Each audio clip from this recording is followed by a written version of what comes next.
Hello everyone, welcome to Dhyarya IAS YouTube channel. Today we are going to discuss top 20 questions which are based on important summits and conferences. Recently जितने भी important summits and conferences हुए हैं ये questions उस पे based हैं और सभी types के exam के लिए ये questions बहुत ज़्यादा important है. So बिना time waste किए चलिए अपने questions देखते हैं. Question number 1. Which is the venue of the 4th edition of India Clean Air Summit? तो इसका आंसर है बेंगलुरु. तो चलिए अब इससे रिलेटेड कुछ इंपॉर्टेंट पॉइंट्स देख लेते हैं. ये 4th एडिशन था, हमें ये याद रखना है. इंडिया क्लीन एयर समिट का 4th एडिशन बेंगलुरु में हुआ एंड इसे ऑर्गेनाइज किसने किया? Centre for air pollution studies ने and centre for study of science technology and policy ने. ये 4 दिन का समिट था जिसमें जो ग्लोबल एक्सपर्ट्स हैं उन्होंने air pollution and climate change के ऊपर डिस्कशन की कि उसे हम कैसे रिजॉल्व करें. इसकी थीम बहुत ज़्यादा इंपॉर्टेंट है जो हमें याद रखनी है. The right to life, citizens at the centre of science. Now question number 2. Which city is the host of the 7th Eastern Economic Forum? So the options are New Delhi, Dubai, Berlin, Vladivostok. इसका answer होगा option number D, Vladivostok. Vladivostok Russia का एक city है. Okay तो चलिए अब eastern Economic forum को समझ लेते हैं. ईस्टर्न इकोनॉमिक फोरम एक इंटरनेशनल फोरम है जो हर साल व्लादिवोस्टॉक रशिया में ऑर्गेनाइज होता है. सो याद रखना है कि इसी साल नहीं, हर साल व्लादिवोस्टॉक में ही ये ऑर्गेनाइज होता है. ईस्टर्न इकोनॉमिक फोरम इस्टेब्लिश हुआ था 2015 में. Okay remember, Eastern Economic Forum establish हुआ था 2015 में to encourage foreign investment in Russia's Far East. अगर हम देखें तो प्राइमरी ऑब्जेक्टिव जो है ईस्टर्न इकोनॉमिक फोरम का वो है to increase the foreign direct investment that is FDI in Russia's Far East. So Russia जो है अपनी ईस्टर्न पोर्शन को, जो रशियन कंट्री है उसका जो ईस्टर्न पार्ट है उसको डेवलप करने के लिए रशिया ने ईस्टर्न इकोनॉमिक फोरम को ऑर्गेनाइज़ किया है. अगर हम रशिया की ईस्टर्न पोर्शन को देखें तो ये रीजन जो है ये 1/3 ऑफ रशियाज़ टेरिटरी को ऑक्यूपाई करता है. यहाँ पे बहुत ज़्यादा रिच नेचुरल रिसोर्सेज हैं बट यहाँ पे पॉपुलेशन बहुत स्पार्स है बिकॉज यहाँ ये एरिया इतना ज़्यादा डेवलप नहीं है.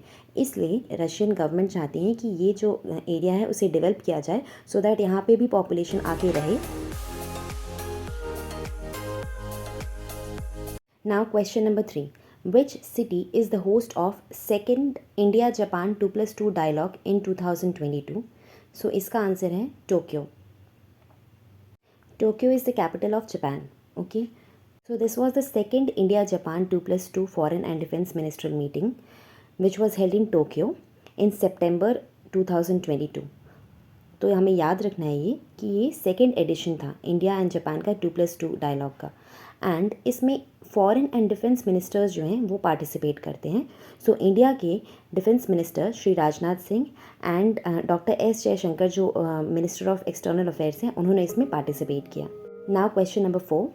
Which country holds the presidency of G20 in 2023? So इसका आंसर बहुत सिंपल है, इंडिया.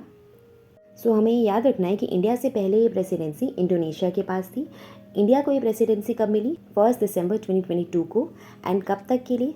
30 नवंबर 2023 के लिए. सो ये डेट बहुत ज़्यादा इंपॉर्टेंट है जो हमें याद रखना है. 1 दिसंबर 2022 से लेकर 30 नवंबर 2023. एंड इंडिया के बाद ये प्रेसिडेंसी कहाँ जाएगी? ब्राज़ील के पास. सो हमें ये बातें याद रखनी है, कुछ पॉइंट्स याद रखने हैं कि इंडिया को ये प्रेसिडेंसी कब मिली थी? 1 दिसंबर 2022 को मिली थी एंड कब तक के लिए? 30 नवंबर 2023 तक के लिए. इंडिया से पहले ये प्रेसिडेंसी कहाँ थी? इंडोनेशिया में.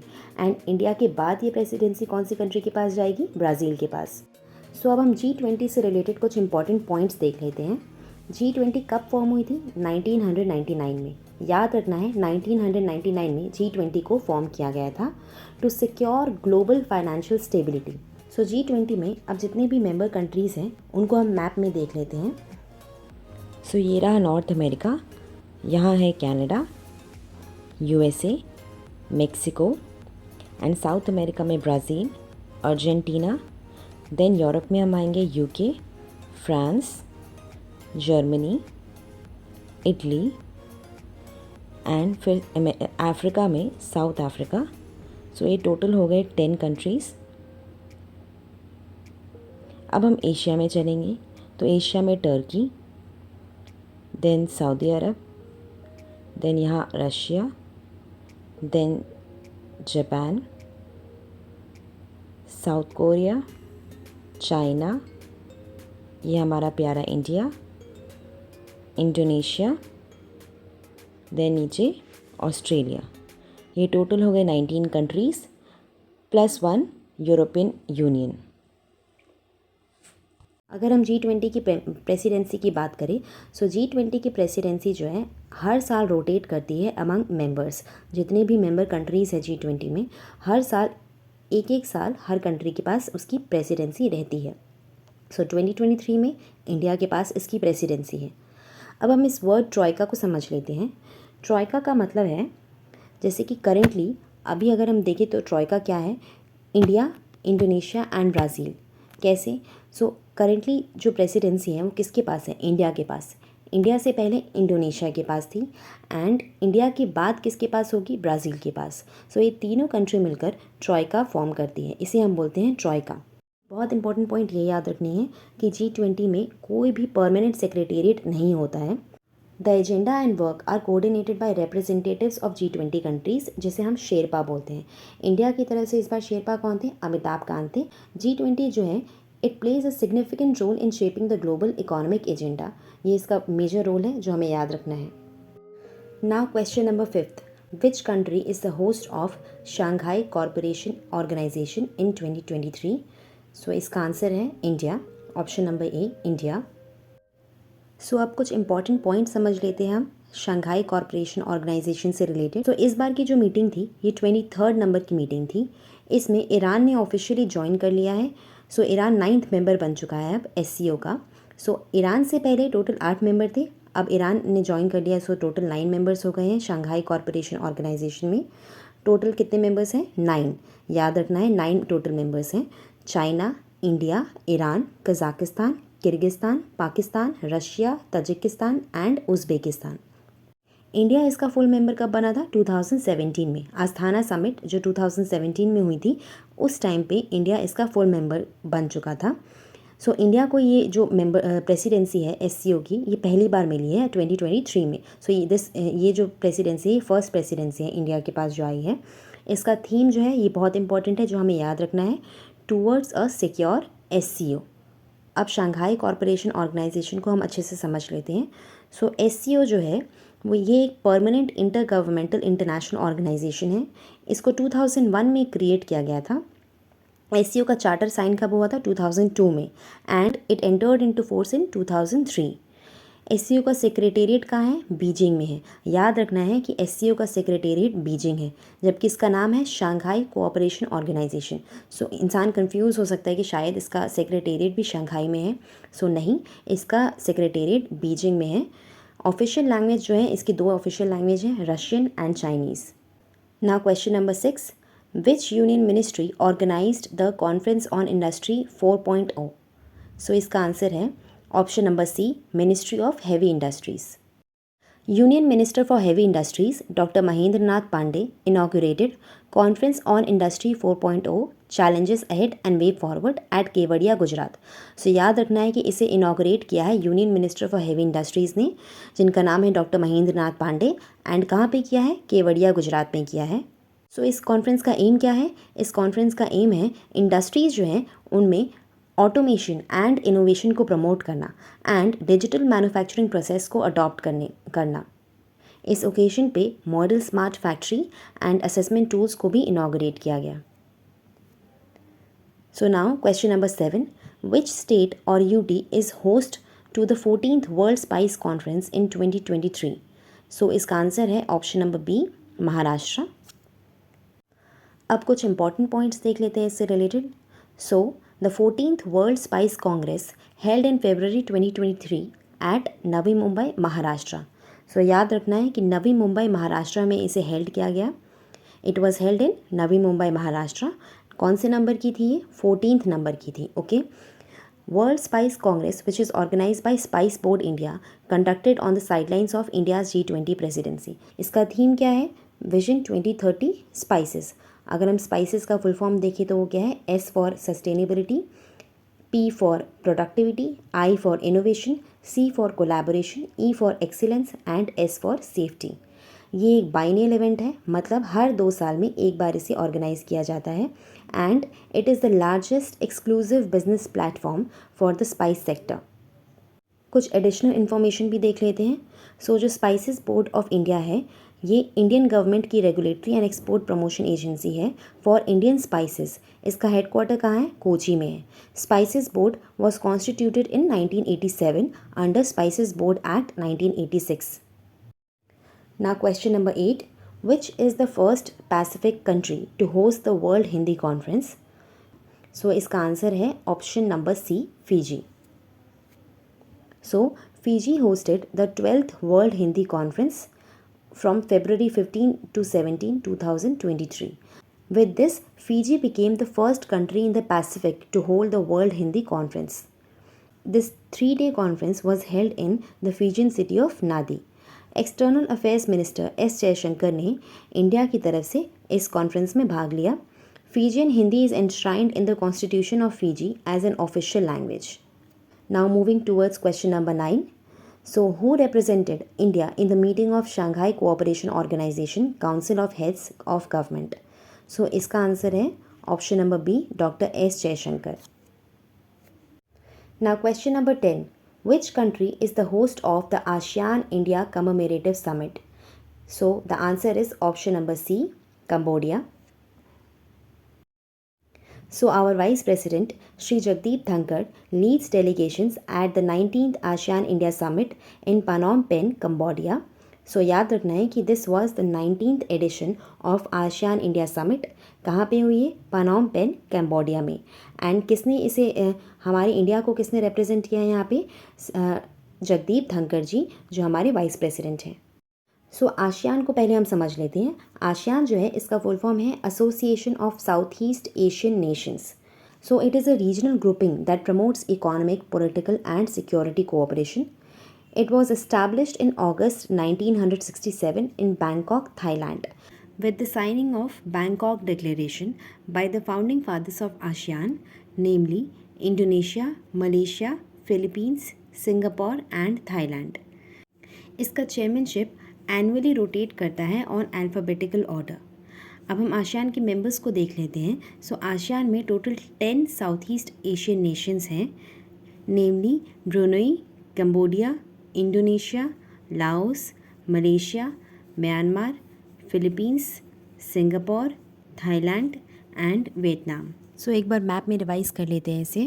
Myanmar, Thailand, Cambodia, Laos, Vietnam, Malaysia, Singapore, Brunei, Indonesia, Philippines. So these are total 10 countries. So now question number 11.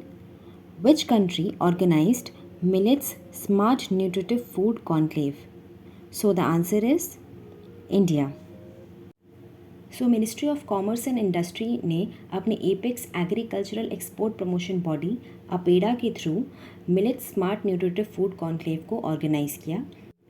ये एक प्री लॉन्च इवेंट है इंटरनेशनल ईयर ऑफ मिलेट्स 2023 का, एंड इसको 5 दिसंबर 2022 को कंडक्ट किया गया था। एंड इसका ऑब्जेक्टिव क्या है? इसका ऑब्जेक्टिव है to promote the export of millets. अब हम इंटरनेशनल ईयर ऑफ मिलेट्स 2023 को भी समझ लेते हैं कि ये क्या है। So to create domestic and global demand and to provide nutritional food to the people, Government of India had proposed to the United Nations for declaring 2023 as International Year of Millets. And this proposal of India was supported by 72 countries, and on this behalf, United Nations General Assembly declared 2023 as International Year of Millets on 5th March 2021. Now question number 12. Which city is set to host the India International Science Festival 2022? So the correct answer is option number C, Bhopal. India International Science Festival is the initiative of the Ministry of Science and Technology and Ministry of Earth Sciences. तो ये याद रखना है कि India international science festival किसका initiative है? Ministry of science and technology का and ministry of earth sciences का, इन एसोसिएशन विद विज्ञान Bharti. Now question number 13. What is the theme of the 14th edition of Aero India event held in 2023? So the correct answer is option number A, the runway to a billion opportunities. So, our Honorable Prime Minister Narendra Modi inaugurated the 14th edition of the Aero India 2023 at Air Force Station Yelahanka, Bengaluru.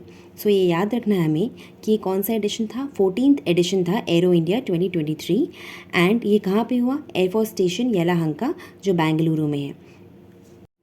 And yes, the theme is also very important, the runway to a billion opportunities.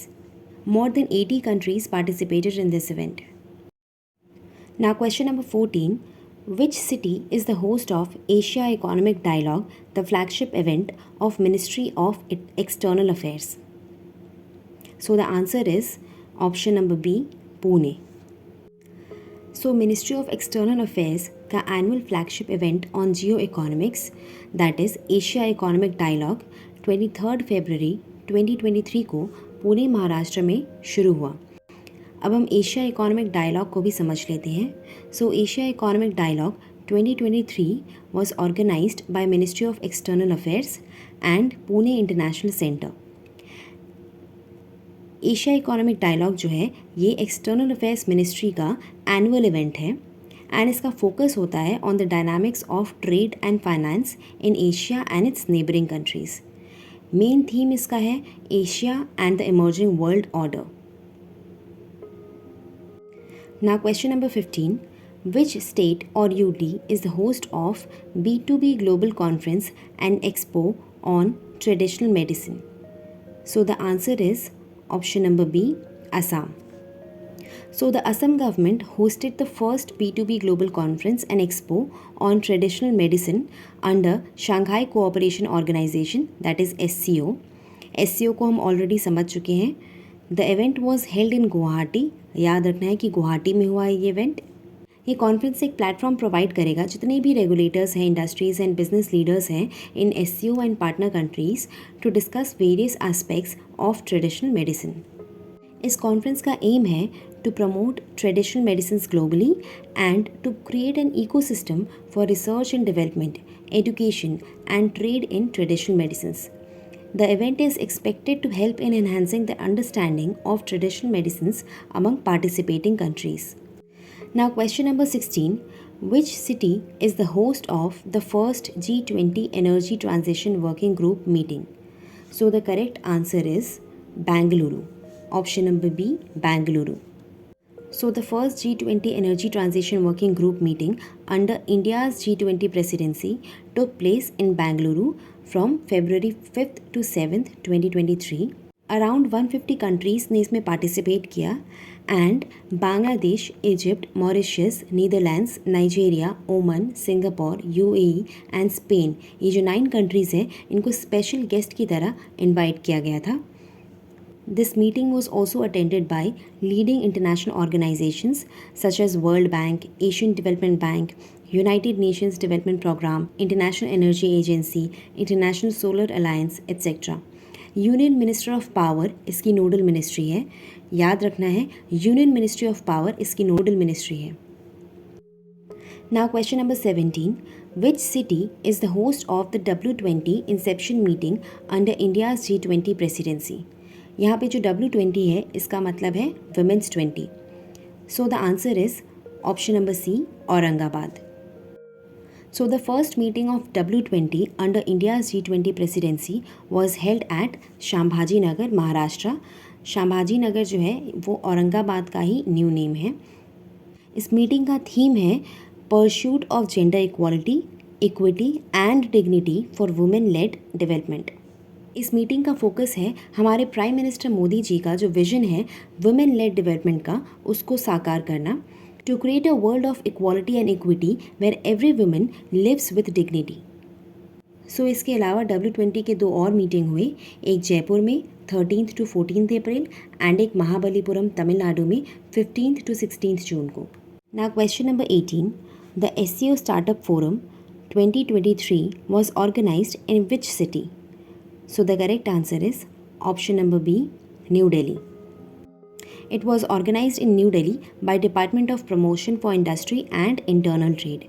ये बहुत important है, इसे याद रखना है कि it was organized by Department of Promotion for Industry and Internal Trade. Now question number 19. Which city hosted the international conference on chemicals and petrochemicals?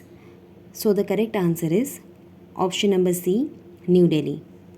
So the Department of Chemicals and Petrochemicals organized International Conference on Chemicals and Petrochemicals for the global business community in collaboration with Confederation of Indian Industry, that is CII.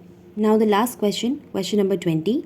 India held a meeting of the Joint Committee of Comprehensive Economic Partnership Agreement with which country? So the correct answer is option number B, UAE. So this was the first meeting of Joint Committee of the India-UAE Comprehensive Economic Partnership Agreement, that is SEPA. The meeting was co-chaired by Union Minister Piyush Goyal, जो हमारे Minister of Commerce and Industry हैं, and Thani bin Ahmed Al Zaoudi, जो UAE के Minister of State for Foreign Trade हैं. इस meeting में UICC को setup करने की भी बात की गई. UICC का फुल फॉर्म है UAE India SEPA Council as a B2B collaboration mechanism. So B2B collaboration mechanism startups को एक्सपैंड करने का सबसे चीपेस्ट वे होता है. इसी के साथ साथ हमें ये भी याद रखना है कि जो 13th WTO मिनिस्ट्रियल कॉन्फ्रेंस है ये फरवरी 2024 में अबू धाबी UAE में कंडक्ट होगी.